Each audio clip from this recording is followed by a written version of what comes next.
It was on any normal day when it happened, but I will never forget the date of July 17th, 1989. I just came in with my new little Dalmatian from a long enduring game of fetch. I dropped by into the kitchen to get a glass of water, when out of the blue my dog started barking. It was coming from the parlor. I gulped down my water and told my dog to be quiet. When he refused to cease the barking, I went to go see what was wrong. I didn't hear a car or other dog nearby, but as I entered, I found my dog's hairs on end growling at the pool table. I knelt beside him and asked what was wrong. All he did was growl even louder. I glanced down at the foot of the pool table to catch a glance of what I thought were big, fuzzy black slippers. I then heard my mom pull in the driveway coming home from the store. I glanced towards the door and then back at the table, and everything was normal. My dog calmed down and stopped growling, and I didn't see anything wrong with the table. But later that evening, I rolled my dog's little tennis ball on the carpet. My dog was enjoying himself when again he started to growl at the table. I had my back turned to the pool table when I had the weirdest sensation of danger. I could smell a foul odor like a raccoon that had died in a trash can. I turned to see if anything was under the pool table, but nothing was there. My dog then stopped growling and continued happily chewing on his little tennis ball. I soon grew tired and asked Mom if my dog could sleep in my room. She said no because, well, he made a loud racket today and thought that he would just start barking and wake us all up in the night. So I slunk into my covers and flicked off my bedside lamp. Before I could sleep, about 30 minutes before I got into a good doze, I heard it. My dog barking and clawing at the door. I then felt the very same scared sensation and smelled the same foul scent. I don't know what drove me to do it, but what I did was I looked under my bed. And under my bed was a pair of black, gnarled, hairy, decomposed, rotting, large, foul-smelling, only a pair of monster feet. Before I could scream, something said in a very hoarse, rash tone that I couldn't even fathom to be a human or animal. "Oh, that we're alone," it said. I didn't let it finish though.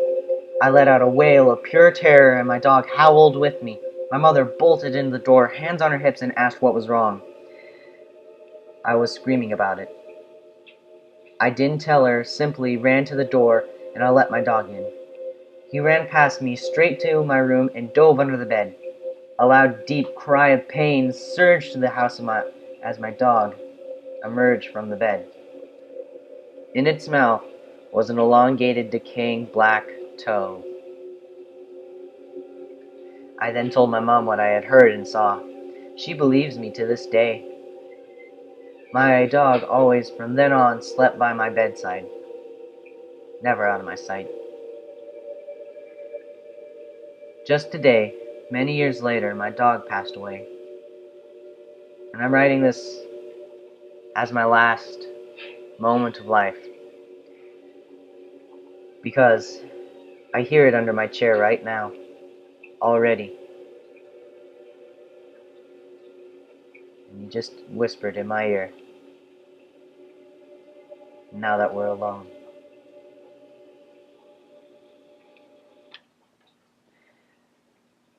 I hope you enjoyed this story because, well, it's true. Though, I did Hollywood it a bit. The scary story is actually a true story of one of my friends who witnessed such an experience. She did not, though, have the monster chase her. The story went like this, is what she told me. When she was a little girl, she got a new dog, and when she came in one day, her dog started growling, and the hair stood up like one of those static things that you put on like a lightning ball. At any rate, the dog was growling at the pool table. Her mom had a big, nice parlor with a shag rug carpet from like the 70s. She couldn't understand what it was growling at, and it looked like it was pointing to the pool table, and she happened to glance down and saw what only could be described as monster feet. And the CD soundtrack of the video of the background music was a CD Baby download from iTunes, and I do not own it, and I don't have any rights to own it other than I bought it on iTunes. So I hope you enjoyed the story. It was kind of creepy hearing it coming from my friend, because she's had some pretty rough stuff in her life, and that's just icing on the cake. And I hope you enjoyed the picture. I couldn't get it in full screen, otherwise I would have showed the whole thing. And please ignore the website I got this from. I don't own this. I'm merely streaming, and I saw this, and I thought it'd be a good idea to put on.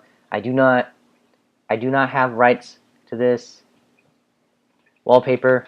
I did not create it. It was made on Scary Wallpaper 304, freewallsource.com.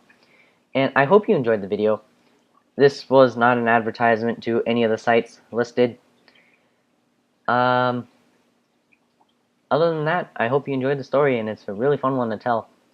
I can post something where it's actually written and you can read it and like post it off to your friends if you want to read it to anyone else.